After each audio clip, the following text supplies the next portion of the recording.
ఓం నమో వెంకటేశాయ. ఆధ్యాత్మిక విశేషాలకు స్వాగతం. ముందుగా ప్రధానాంశాలు. నేటి నుంచి శ్రీ కళ్యాణ వెంకన్న సాక్షాత్కార వైభవోత్సవాలు. సర్వాంగ సుందరంగా ముస్తాబైన శ్రీనివాస మంగాపురం.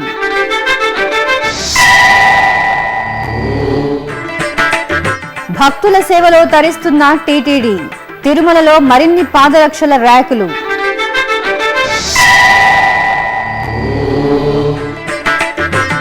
గోల్కొండ కోటలో ఆషాఢమాస బోనాల ప్రారంభం. ఎల్లమ్మ తల్లికి తొలి బోనం సమర్పించిన భక్తులు. తిరుమలలో భక్తుల రద్దీ పెరిగింది. శ్రీవారి దర్శనార్థం తరలివచ్చిన భక్తులతో కొండ కిటకిటలాడుతోంది. కంపార్ట్మెంట్లన్నీ భక్తులతో నిండిపోయాయి. దీంతో క్యూ లైన్లు బయట వరకు విస్తరించాయి. వచ్చిన భక్తులందరికీ శ్రీవారి దర్శన భాగ్యం కల్పించేందుకు టీటీడీ విస్తృత ఏర్పాట్లు చేసింది. క్యూ లైన్లలోని భక్తులకు ఎప్పటికప్పుడు అన్న ప్రసాదాలు, అల్పాహారం, పానీయాలు అందించి ఎటువంటి అసౌకర్యం కలగకుండా చూస్తుంది. టీటీడీ అనుబంధ దేవాలయమైన కపిలతీర్థంలో ఈ నెల 15 నుండి 18 వరకు శ్రీ కపిలేశ్వర స్వామివారి వార్షిక పవిత్రోత్సవాలు ఘనంగా జరగనున్నాయి. ఈ సందర్భంగా గురువారం ఉదయం తిరుపతిలోని టీటీడీ పరిపాలనా భవనంలో EO doctor D Sambasivarao Kapileswara స్వామివారి పవిత్రోత్సవాల గోడపత్రిక, కరపత్రాలను ఆవిష్కరించారు. అలాగే కడప జిల్లా తాళపాకలోని శ్రీ చెన్నకేశవ సిద్ధేశ్వర ఆలయంలో ఈ నెల 14 నుండి 24 వరకు జరగనున్న వార్షిక బ్రహ్మోత్సవాల గోడపత్రిక, కరపత్రాలను కూడా ఈవో ఆవిష్కరించారు. తిరుమలకు తరలివచ్చే భక్తులకు కల్పించే సౌకర్యాలను మరింత విస్తృతం చేయడానికి టీటీడీ ఎప్పటికప్పుడు ప్రయత్నిస్తూనే ఉంది. ఇందులో భాగంగా తిరుమలకు వచ్చే భక్తులు ఎదుర్కొనే ప్రధాన సమస్య పాదరక్షల భద్రత. చాలా మందికి తిరుమలలో పాదరక్షల కేంద్రాలపై సరైన అవగాహన లేకపోవడం వలన ఎక్కడ పడితే అక్కడ చెప్పులు వదిలేస్తున్నారు. ముఖ్యంగా కళ్యాణకట్ట ప్రాంతంలో ఇలా చెప్పులు ఎక్కువగా వదిలేస్తుండడానికి గుర్తించిన టీటీడీ అక్కడికి దగ్గరలోనే పాదరక్షల కౌంటర్లను ఏర్పాటు చేసిన వైనం మీకోసం. తిరుమల శ్రీవారి దర్శనానికి తరలివచ్చే భక్తులకు టీటీడీ ఎన్నో సౌకర్యాలు కల్పిస్తోంది. ఎప్పటికప్పుడు భక్తుల సంఖ్య పెరుగుతుండటంతో వారికి కల్పించాల్సిన సౌకర్యాలను మరింత విస్తృతం చేసేందుకు టీటీడీ ప్రయత్నిస్తోంది. ఈ మేరకు తిరుమలలో కళ్యాణకట్ట వద్ద భక్తులు ఇబ్బడి ముబ్బడిగా చెప్పులు వదిలేయడాన్ని గుర్తించారు. ఈ సమస్యను పరిష్కరించేందుకు వీలుగా కళ్యాణకట్ట సమీపంలో ప్రస్తుతం ఉన్న పాదరక్షల కేంద్రాన్ని మరింత విస్తరించారు. 1000 ర్యాకులలో చెప్పులు భద్రపరుచుకునే అవకాశం ఉన్న ఈ కేంద్రంలో అదనంగా మరో 1000 ర్యాకులను ఏర్పాటు చేశారు. దీనివలన కళ్యాణకట్ట వద్ద భక్తులు ఎలా పడితే అలా చెప్పులు వదిలే సమస్యను పరిష్కరించడానికి వీలైంది. ఈ కేంద్రం వద్ద 3 సీసీ కెమెరాలు కూడా ఏర్పాటు చేయడంతో భక్తుల పాదరక్షలకు మరింత భద్రత చేకూర్చినట్టయింది. ఇక కళ్యాణకట్టకు వచ్చే భక్తులే కాకుండా ఈ మార్గం నుంచి శ్రీవారి దర్శనానికి వెళ్లే భక్తులందరూ ఈ కేంద్రంలో చెప్పులు భద్రపరుచుకునే అవకాశం కలిగింది. అంతేకాకుండా శ్రీవారి దర్శనానంతరం కూడా భక్తులు సులభంగా తమ పాదరక్షలను పొందడానికి వీలవుతోంది.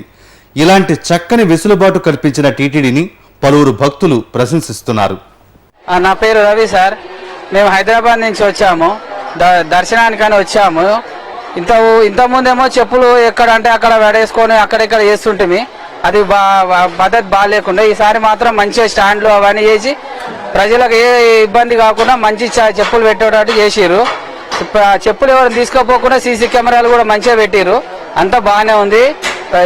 దేవదర్శనానికి వాళ్ళకి అంతా ధన్యవాదాలు. నా పేరు సాయి ప్రతాప్ సార్. నిన్న ఈవినింగ్ 4 పెట్టేసి విన్నాం చెప్పులు. ఇప్పుడు ఇంతవరకు బాగా 7 ఉన్నాయి, ఎక్కడ పోవడం లేదు. బాగా సిస్టమ్ బాగుంది. నా పేరు భాస్కర సార్. మేము దేవుని దర్శనం కోసం వచ్చినాము. ఇక్కడ చెప్పుల సిస్టమ్ కూడా బాగానే ఉంది. సీసీ కెమెరాలు అంతా బాగా పెట్టినారు. మేము నిన్న వచ్చినాము, ఇప్పుడు ఏం మిస్ కాలేదు. మేము తీసుకొని మేము దేవుని దర్శనం చేసుకొని బయలుదేరిపోతున్నాం సార్. ఈ సిస్టమ్ చాలా బాగుంది సార్ మాకు. తిరుపతికి సమీపంలోని శ్రీనివాస మంగాపురం క్షేత్రం శ్రీవారి సాక్షాత్కార వైభవోత్సవాలకు సర్వాంగ సుందరంగా ముస్తాబవుతోంది. పూర్వం సుందరరాజస్వామి అనే భక్తునికి స్వామివారు కలలో కనిపించి ధూపదీప నైవేద్యాలను నిర్వహించాల్సిందిగా ఆదేశించారు. ఈ స్వప్న వృత్తాంతానికి గుర్తుగా 1940వ సంవత్సరం నుంచి శ్రీనివాస మంగాపురంలో సాక్షాత్కార వైభవోత్సవాలను నిర్వహిస్తున్నారు. ఈ క్రమంలో ఈ నెల 8వ తేదీ నుండి 10వ తేదీ వరకు సాక్షాత్కార వైభవోత్సవాలు, 11వ తేదీ పార్వేట ఉత్సవాలకు టీటీడీ ముమ్మర ఏర్పాట్లు చేస్తోంది.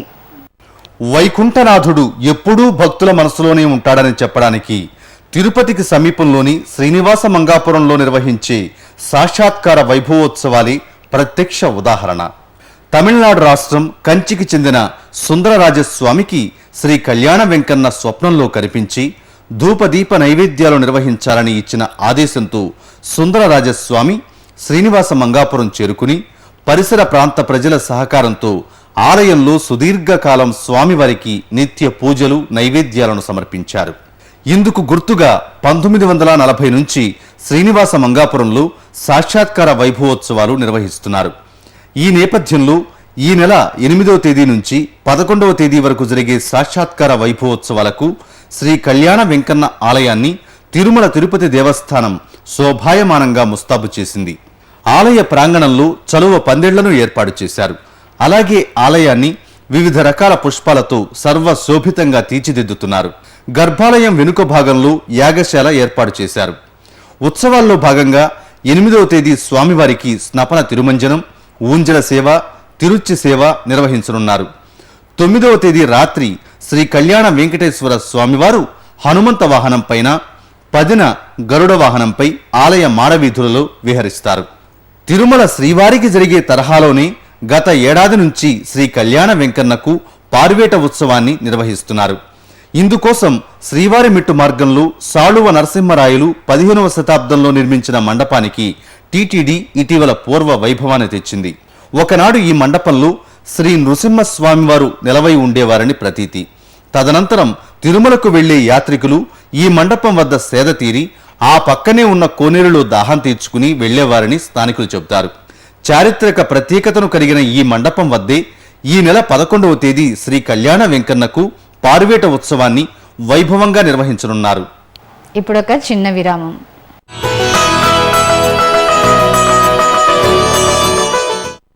కృష్ణమ్మ అపూర్వ జలరాశుల ప్రవాహం, 4 రాష్ట్రాల ప్రజలకు ప్రాణాధారం.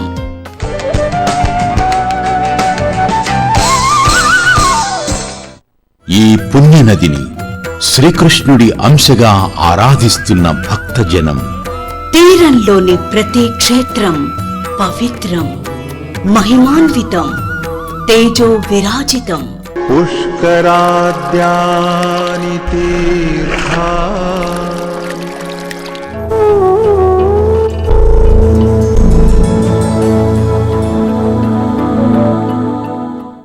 నదీ గమనమున ఎన్నెన్నో జీవజాతులు, అభయారణ్యాలు, అద్భుత జలాశయాలు, అలనాటి రాచరికపు ఆనవాళ్లు.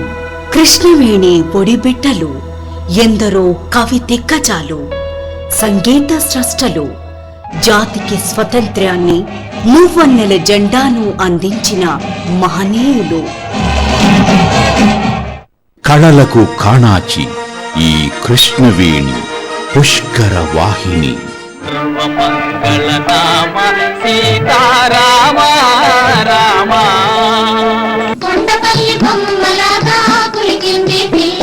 కృష్ణవేణి నది సోయగం అపరూపం. కృష్ణా తీర క్షేత్ర మాహాత్మ్యం ఆచంద్ర తారార్కం.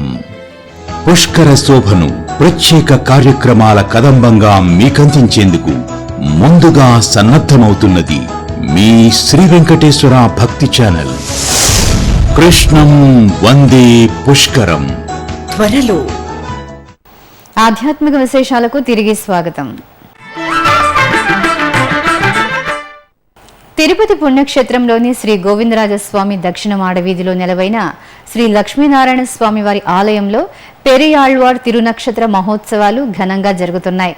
తమిళ ఆణి నెల స్వాతి నక్షత్రం రోజున పెరియాళ్వార్ అవతరించారు. ఈ సందర్భాన్ని పురస్కరించుకుని 10 రోజుల పాటు జరిగే ఉత్సవాల్లో భాగంగా గురువారం సాయంత్రం శ్రీ లక్ష్మీనారాయణ స్వామి ఆలయంలోని పెరియాళ్వార్ సన్నిధి వద్ద టీటీడీ చిన్నజయస్వామి, ఏకాంగులు, ఆచార్య పురుషులు, శ్రీ వైష్ణవులు దివ్య ప్రబంధ పారాయణం నిర్వహించారు. కరీంనగర్ జిల్లాలోని ప్రసిద్ధ శైవ క్షేత్రం ఓదెల శ్రీ మల్లికార్జున స్వామివారి ఆలయంలో స్వామివారి జాతర ఘనంగా జరుగుతోంది. ఉగాది పర్వదినం నాడు ప్రారంభమైన మల్లన్న జాతర ఆషాఢ మాసంలో తొలి ఆదివారం నిర్వహించే పెద్దపట్నం బ్రహ్మోత్సవాలతో వైభవంగా ముగుస్తుంది. ఈ నేపథ్యంలో భక్తులు భారీ సంఖ్యలో ఆలయానికి చేరుకున్నారు. వీరు ఒగ్గు పూజారుల పట్నాలు, బోనాల సమర్పణ, కోడె మొక్కులు చెల్లించుకుని మల్లికార్జున స్వామి దర్శనం చేసుకున్నారు.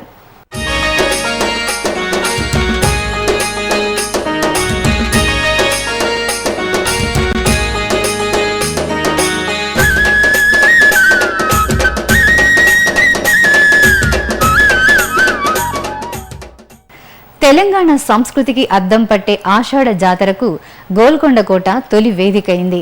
కోటపై కొలువైన ఎల్లమ్మకు తొలి బోనం సమర్పించారు. లక్షలాది మంది భక్తులు సందర్శించే గోల్కొండ బోనాల నిర్వహణకు దేవాదాయ ధర్మాదాయ శాఖ విస్తృతంగా ఏర్పాట్లు చేసింది. లంగర్ హౌస్ నుండి ఊరేగింపుగా బయలుదేరి చోటా బజార్ చేరుకుంది. ఆలయ పూజారి కుటుంబానికి చెందిన మహిళలు బోనాలను శిరస్సున ధరించి అమ్మవారి ఉత్సవ విగ్రహాల వెంట సాగారు. గోల్కొండ కోట మీదుగా బంజారా దర్వాజా వరకు జరిగిన బోనాల ఊరేగింపు కన్నుల పండుగ సాగింది. గోల్కొండ కోట మెట్లకు పసుపు కుంకుమలతో మహిళా భక్తులు మెట్ల పూజ చేశారు. పోతురాజులు, శివసత్తులు కోట పరిసరాలలో సందడి చేశారు. ఇక నగరంలో పలుచోట్ల జగన్నాథ రథోత్సవం ఘనంగా జరిగింది. బంజారా హిల్స్ జగన్నాథ ఆలయంతో పాటు ఇస్కాన్ ఆధ్వర్యంలో నిర్వహించిన రథయాత్ర శోభాయమానంగా సాగింది. జగన్నాథ స్వామికి జై అంటూ భక్తితో కీర్తనలు నామస్మరణ చేస్తూ వాయిద్యాలకు అనుగుణంగా నృత్యాలు చేస్తూ వందలాది మంది భక్తులు పాల్గొన్నారు. యాత్రకు దారి పొడుగున భక్తులు స్వాగతం పలకడంతో పాటు మహిళలు రంగురంగుల రంగవల్లికలు వేసి స్వామికి స్వాగతం పలికారు.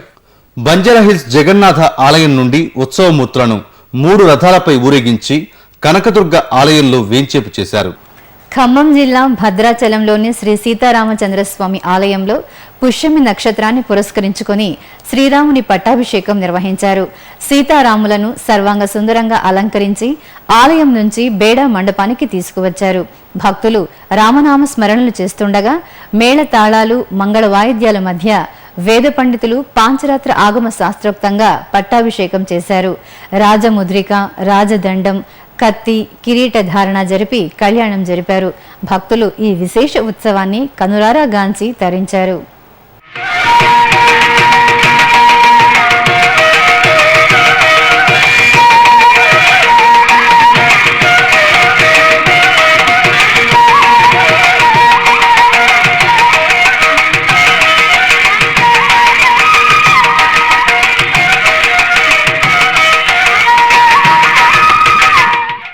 కడప జిల్లా వల్లూరు మండలం పెన్నా నది తీరంలోని పుష్పగిరి క్షేత్రంలో స్వామివారికి రుద్రాభిషేకం జరిగింది.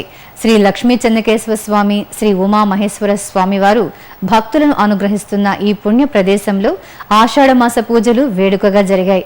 ఈ సందర్భంగా ఉమామహేశ్వరునికి నిర్వహించిన రుద్రాభిషేకం భక్తులకు ఆధ్యాత్మిక ఆనందాన్ని అందించింది.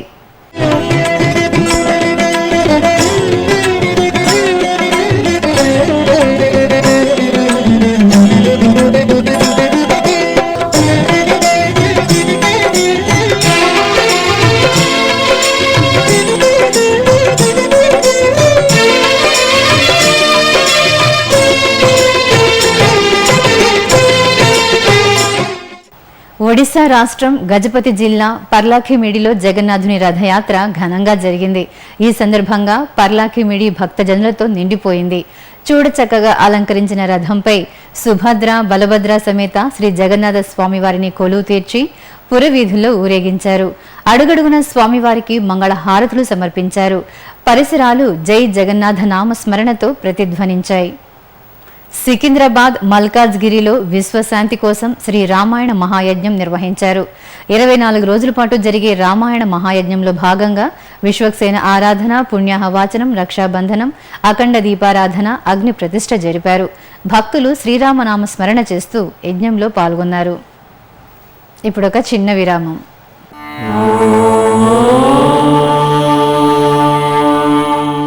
మానవ సేవే మాధవ సేవ అనే మహత్తర ఆశయంతో ప్రాణాంతక వ్యాధులతో కొట్టుమిట్టాడే నిరుపేదలైన రోగులకు ఉచిత వైద్య చికిత్సను కల్పించే ఉదాత్త ఆశయంతో శ్రీ వెంకటేశ్వర ప్రాణదాన ట్రస్ట్ ను స్విమ్స్ వైద్య విశ్వవిద్యాలయం ద్వారా నిరంతరాయంగా నడుపుతోంది తిరుమల తిరుపతి దేవస్థానం. ఈ బృహత్తర కార్యక్రమానికి మీరు చేయూతనివ్వండి, శ్రీనివాసుని కటాక్షం పొందండి. మరిన్ని వివరాలకు ఫోన్ నంబర్లు 087722777777. ఓం నమో వెంకటేశాయ. ఆధ్యాత్మిక విశేషాలకు తిరిగి స్వాగతం. సికింద్రాబాద్లోని శ్రీ అభయాంబిక సోమేశ్వర స్వామివారి ఆలయంలో ఉపాలయంగా ఉన్న వెంకటేశ్వర స్వామివారి సన్నిధి బ్రహ్మోత్సవాల శోభతో పరవశిస్తోంది. హరిహర క్షేత్రంగా భాసిల్లుతున్న ఈ ఆలయంలో వెంకన్న బ్రహ్మోత్సవాలకు జంటనగర వాసులు విశేషంగా తరలివస్తున్నారు. ఈ సందర్భంగా శ్రీదేవి భూదేవి సమేత శ్రీ వెంకటేశ్వర స్వామివారి కళ్యాణాన్ని అర్చకులు ఆగముక్తంగా నిర్వహించారు. రక్షాబంధనం, యజ్ఞోపవీతం, హోమం, కన్యాదానం, మాంగళ్య పూజ, మాంగళ్య ధారణ, మాలా పరివర్తనం, అక్షతారోపణలతో వేడుకగా సాగిన శ్రీనివాస కళ్యాణం భక్తులను మంత్రముగ్ధుల్ని చేసింది. అమ్మలగన్న అమ్మ బెజవాడ కనకదుర్గమ్మ సన్నిధి భక్తులతో కళకళ్లాడింది. ఆషాఢ మాసం కావడంతో పెద్ద సంఖ్యలో భక్తులు శ్రీ కనకదుర్గాదేవి దర్శనానికి బారులు తీరారు.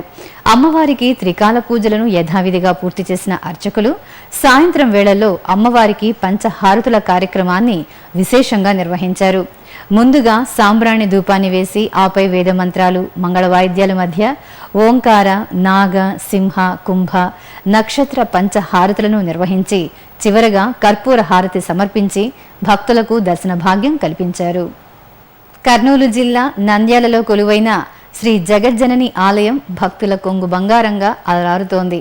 అమ్మవారిని తమ ఇంటి ఆడపడుచుగా భావించే నంద్యాల వాసులు ఏటా ఆషాఢ మాసంలో జగజ్జనని దేవికి పుట్టింటి సారె సమర్పించడం సంప్రదాయం. ఈ సందర్భంగా మహిళలు అమ్మవార్ల ప్రతిమలను, పుట్టింటి సారెను తీసుకుని ఊరేగింపుగా ఆలయానికి చేరుకున్నారు. ఆలయంలో శ్రీ జగజ్జనని అమ్మవారి పాదాల చెంత పిండి ముగ్గులు వేసి వివిధ రకాల మధుర పదార్థాలను నివేదించి పసుపు, కుంకుమ, గాజులు, ఒడిబియ్యం, కొత్త చీరలను సారగా సమర్పించి మొక్కులు చెల్లించుకున్నారు. శ్రీ మహావిష్ణువు పరమ భక్తుడు ప్రహ్లాదుడు. ప్రహ్లాదుడు ప్రతిష్ఠించిన ఆలయం కర్ణాటకలోని శ్రీ యోగ నరసింహస్వామి దేవాలయం. ఆ ఆలయ విశేషాలను మీకు అందిస్తోంది శ్రీ వెంకటేశ్వర భక్తి ఛానల్. కర్ణాటక రాష్ట్రం మండ్య జిల్లా తొండనూరు గ్రామం ఇది. ప్రకృతి రమణీయతతో ఆహ్లాదభరిత వాతావరణంలో నిలవైన ఈ ఆలయమే శ్రీ యోగ నరసింహస్వామి వారి నిలయం. భగవద్ రామానుజాచార్యుల వారు తమిళనాడు నుంచి కర్ణాటకకు వచ్చినప్పుడు మొట్టమొదట విచ్చేసిన ఆలయం ఇది. ఇక్కడ రామానుజాచార్యుల వారు చేపట్టిన ఎన్నో సామాజిక కార్యక్రమాలలో ఒకటి చెరువు నిర్మాణం. ప్రకృతి ఒడిలో కనువిందు చేస్తున్న ఈ చెరువు రామానుజ తీర్థంగా అలరాడుతోంది. ఆ పక్కనే యోగ నరసింహస్వామి ఆలయం భక్తుల ఆరాధ్య నిలయంగా భాసిల్లుతోంది. విశాలమైన ప్రాంగణంలో శిల్ప శోభితంగా భక్తులను అనుగ్రహిస్తోంది. ఆలయంలో అణువణువు పురాతన వైభవాన్ని కళ్లకు కడుతుంది. ఈ ఆలయ గోపురం ప్రత్యేక ఆకర్షణ.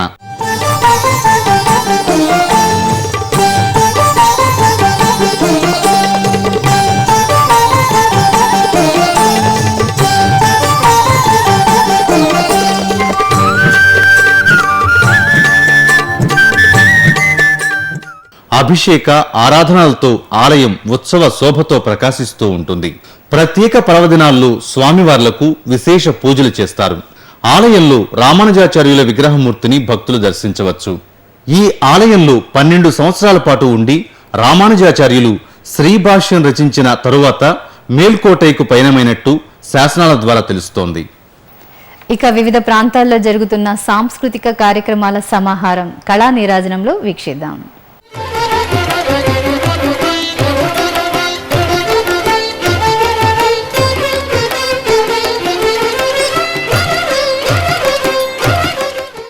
తిరుమలలోని నాద నీరాజనం వేదికపై గురువారం సాయంత్రం గాత్ర కచేరీ జరిగింది.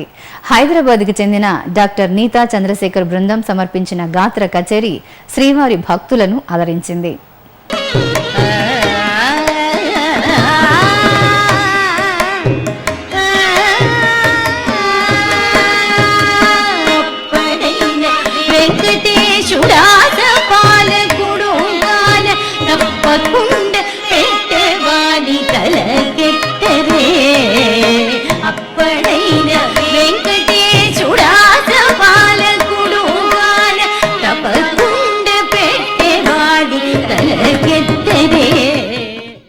ఆధ్యాత్మిక విశేషాలు ఇంతటితో సమాప్తం. తిరిగి మధ్యాహ్నం 1 గంటకు ప్రసారమయ్యే ఆధ్యాత్మిక విశేషాల్లో మళ్ళీ కలుసుకుందాం. ఓం నమో వెంకటేశాయ.